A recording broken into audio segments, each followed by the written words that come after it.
Bonjour, je suis Florence Bourg, directrice adjointe de l'UFR d'études anglophones. Avec ma collègue, Madame Heimburger, nous allons vous expliquer en quoi consiste l'inscription et l'évaluation en licence. L'inscription à l'université se fait en 2 temps. Tout d'abord, l'inscription administrative, qui est le moment où vous acquittez les droits d'inscription et recevez votre carte d'étudiant pour l'année. Dans un deuxième temps, il faut, au début de chaque semestre, vous inscrire dans les différents enseignements qui composent votre diplôme. Ce sont les inscriptions pédagogiques. Elles se déroulent en ligne, d'où le nom de IP Web. À l'université, il y a 2 types d'enseignements. Les cours magistraux, ou CM, en amphithéâtre, pour toute la promotion, et les travaux dirigés, ou TD, en classe, par petits groupes. Chaque année, en anglais, il y a un ou des cours magistraux pour le tronc commun d'anglais. Ces horaires sont les mêmes pour tous les étudiants de l'année. En revanche, dans chaque enseignement de tronc commun, vous avez le choix entre plusieurs groupes de TD. Alors voici nos conseils pour réaliser facilement vos inscriptions pédagogiques.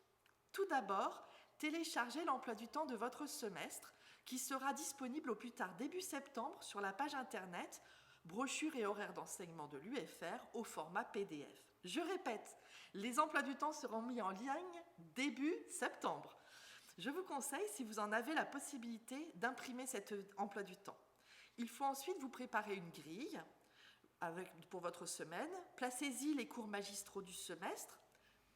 Parcourez ensuite les pages des différentes UFR ou du service des langues pour choisir une ou plusieurs options d'ouverture qui vous plaisent. Ces enseignements sont souvent dispensés à un seul créneau, sur un autre site que là où vous suivrez les cours d'anglais. Il faut bien faire attention en les choisissant, ils ne doivent pas se chevaucher avec le ou les cours magistraux du semestre. Je dis les options, même s'il n'y a qu'une seule option d'ouverture dans votre emploi du temps à chaque semestre.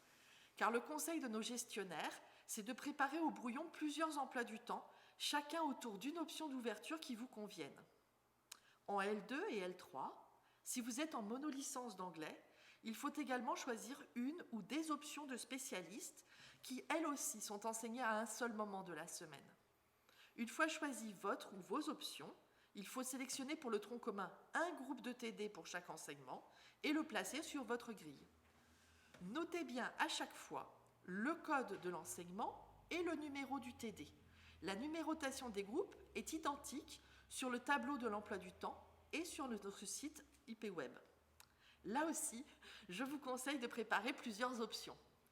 En anglais, vos cours vont avoir lieu pour la L1 et la L2 entièrement sur le site Clignancourt. Si vous êtes en monolicence seul, votre option d'ouverture sera éventuellement sur un autre site. Mais en L3, les enseignements d'anglais sont dispensés en partie en Sorbonne, c'est par exemple le cas pour les cours magistraux, et en partie sur le site Clignancourt. Pensez dans ce cas au temps de trajet. Il faut compter 40 à 45 minutes de trajet entre Clignancourt et la Sorbonne. Lorsque vous vous connectez sur IP Web pour cocher vos enseignements, surtout, choisissez bien un groupe pour chacun des enseignements de tronc commun et le nombre d'options nécessaires. Si vous validez une inscription pédagogique incomplète, rien ne vous garantit que vous pourrez la compléter par la suite. Les inscriptions en ligne ont lieu la semaine avant le début des cours. Elles sont ouvertes d'abord aux étudiants de double licence, puis aux étudiants de monolicence. Des places seront ouvertes au fur et à mesure dans les groupes pour que vous ayez toutes et tous accès aux différents TD. Même si le site est théoriquement prévu pour être visualisé sur téléphone portable, il est beaucoup plus commode d'utiliser un ordinateur avec un écran pour faire ces inscriptions. Faites votre inscription administrative sans tarder, car il vous faudra votre carte pour accéder aux IP Web. Avant de vous laisser, je voudrais vous décrire rapidement l'évaluation en licence. Les notes se compensent entre elles. Les enseignements que nous dispensons, qui ont chacun un code matière, sont regroupés dans des UE, des unités d'enseignement. Au sein d'une UE, les enseignements se compensent. Si vous avez la moyenne à l'ensemble de l'UE, elle est acquise, ainsi que toutes les matières à l'intérieur, même si vous aviez une ou des notes en dessous de la moyenne. De la même manière, les UE d'un semestre se compensent entre elles. La moyenne du semestre est calculée à partir des notes d'UE avec leurs coefficients. Si vous avez la moyenne au semestre, les UE sont acquises, même celles où vous n'aviez pas la moyenne. Elles sont compensées.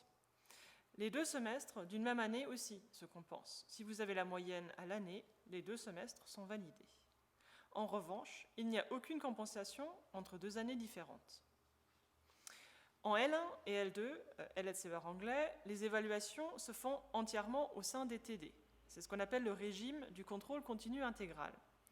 Dans ce régime, il n'y a ni examen de fin de semestre, ni session de rattrapage. Tout se déroule au sein des 13 semaines du semestre. En L3, les évaluations se font à la fois au sein des TD et lors des examens de fin du semestre. Il s'agit donc de ce qu'on appelle le contrôle mixte, qui donne accès à une session de rattrapage en toute fin d'année. Dans tous les cas, l'assiduité est obligatoire, mais des dispenses peuvent être accordées sur justificatif. Il faut, pour en bénéficier, déposer un dossier au secrétariat d'année dans les toutes premières semaines du semestre. Ces dispenses sont examinées par la direction de chaque année, elles ne sont pas systématiquement accordées. Pour connaître le détail des enseignements de chaque niveau, je vous invite à consulter nos brochures. Je vous souhaite une très bonne rentrée.